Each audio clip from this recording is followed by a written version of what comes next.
আমার ওই পেটে কোন সন্তানের বাচ্চা? আমার বাবা মারা গেছে 15 বছর। তুমি এই বয়সে, এই বুড়া বয়সে পেটে বাচ্চা আল্লাহ করতে কা বলো? তোর কত বড় সাহস, তুই মানুষের কাছে কি কথা শুনছ সেটা শুই না তুই তোর মারে নষ্টা বলতেছিস না? একবার ওকে প্রমাণ করে দেখছা জানি নষ্টা। তুই নষ্টা তো পেট কইলা দিতে দেখ, পেট কইলা গেছে পোয়াতি মাইশের মতো। তুই নষ্টা, তুই মা হইছস তো কি হইছস? তুই নষ্টা না? তোর কারণে আমি সমাজে মুখ দেখাইতে পারতেছি না। ওর সাথে এক মাসে থাকা যাবে না। তুমি এখানে দাঁড়িয়ে দাঁড়িয়ে বুড়ির সাথে তর্ক করো না, ওকে ঘাট ধাক্কা দিয়ে বাড়ি থেকে বের করে দাও। ওরে ঘাট ধাক্কা দিয়ে বাড়ি থেকে বের করে দিব? আমার যদি সাথে থাকতো ওর মুখে চুনকালি মাখায়া মাথা নেড়া কইরা তারপরে বাড়ি থেকে বের করতাম। বুঝলি আমার মা, এটা ভাবতেই আমার ঘৃণা হইতেছে। আমি কেন মরে গেলাম না? এর মা হওয়ার আগে তুই যা বেরিয়ে। সৈকত, তুই এটা কি করতেছিস? একদম চুপ।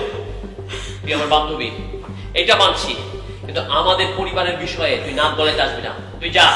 কেন নাক গলাবো না? উনি আমার পেশেন্ট। সে যদি তোর পেশেন্ট হয়ে থাকে তাহলে তো খুব ভালো করে জানার কথা ওই পেটের মধ্যে একটা শয়তানের বাচ্চা বড় হইতাছে। তাহলে তুই কিসের ডাক্তার? তুই এটা ধরতে না পারোস, এলাকায় বেরোস নাই, জানোস না সবাই কি বইলা বেড়াইতেছে এই মহিলার নামে? সৈকত, তুই ভালোভাবে কথাটা জানিস না, তাই তুই এইভাবে কথা বলতেছিস খালাম্মার নামে। শোন, খালাম্মা প্রেগনেন্ট না, খালাম্মার পেটে টিউমার হয়েছে, এবং যাদের পেটে টিউমার হয় এবং প্রেগনেন্ট হয় তাদের অবস্থা ঠিক সেম একই রকম হয়, বমি হয় এবং পেটের অবস্থা আস্তে আস্তে বাড়তে থাকে। তো ধারণাটা একদম ভুল। মানে আমি তো রিপোর্টে দেখলাম মা প্রেগনেন্ট। তুই কি ভালোভাবে রিপোর্টটা দেখেছিস? তোর রিপোর্ট দেখার অনেক ভুল আছে। ওটা তোর মায়ের রিপোর্ট না, তোর বউয়ের। মানে আমার বউ প্রেগনেন্ট হয় কি করে? আমি তো বিদেশে। সেটা তোর বউকে জিজ্ঞেস কর।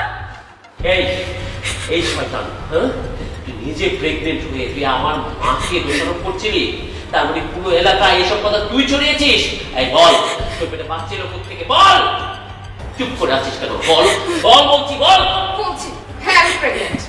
আর এই বাচ্চা তোমার বন্ধু রাসেল। তো আমি কি করতাম? হ্যাঁ, একটা মেয়ে বিয়ে করে স্বামী সংসারে কেন আসে? সুখে একসাথে থাকার জন্য, দুঃখে একসাথে থাকার জন্য। আর তুমি কি করেছো?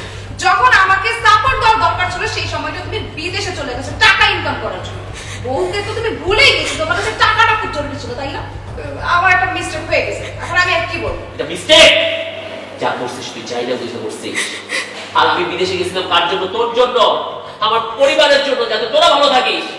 আর এই ফাঁকে তুই আমার মাকে আমার কাছে ছোট করে ফেললি। আমি আমার মায়ের গায়ে হাত তুলছি, ওই পেটে আমি রাখতে পারছি যেখানে আমার মা মানে 10 মাস 10 দিন ধরে রাখছে। আমি তো মহা অন্যায় করছি তোর কারণে তোকে আমি ভাইয়া পাবো। মা মা মা মা মা তুমি আমাকে মাফ করে দাও মা। আমি আর কোনোদিন এই কাজ করবো না মা, তুমি মাফ করে দাও। থাম, আমার কাছে মাপ চাইতে হইব না। আমি না তোকে কোনোদিন ক্ষমা করব না। তুই মানুষের কথা শুই না, তোর বউয়ের কথা শুই না, তুই আমারই ভুল বুঝছস। তুই একবার ওকে যাচাই করছিলি যে তোর মা কেমন? না, তুই করস নাই। তুই মানুষের কথা শুনে আমার পেটের মধ্যে লাথি মারছস, কজ আমার পেটের মধ্যে সন্তান। আরে না রে বাবা, শোন, তুই এখন এই মুহূর্তে আমার চোখের সামনে থেকে বেরিয়ে যাবি, আর কোনোদিন আমার চোখের সামনে আসবি না। আমি মরে গেলে আমার মরা মুখটা দেখতে আসবি না। আর এই বাড়িটা এখনো আমার নামে। তুই যে বিদেশ থেকে যতগুলো টাকা পয়সা পাঠাইছিস না, সব তো বউয়ের কাছে। তোর একটা টাকা পয়সা না আমি খাই নাই। যা, আমার চোখের সামনে বেরিয়ে যা। তোর পায়ের নিচে ঠাই দাও মা।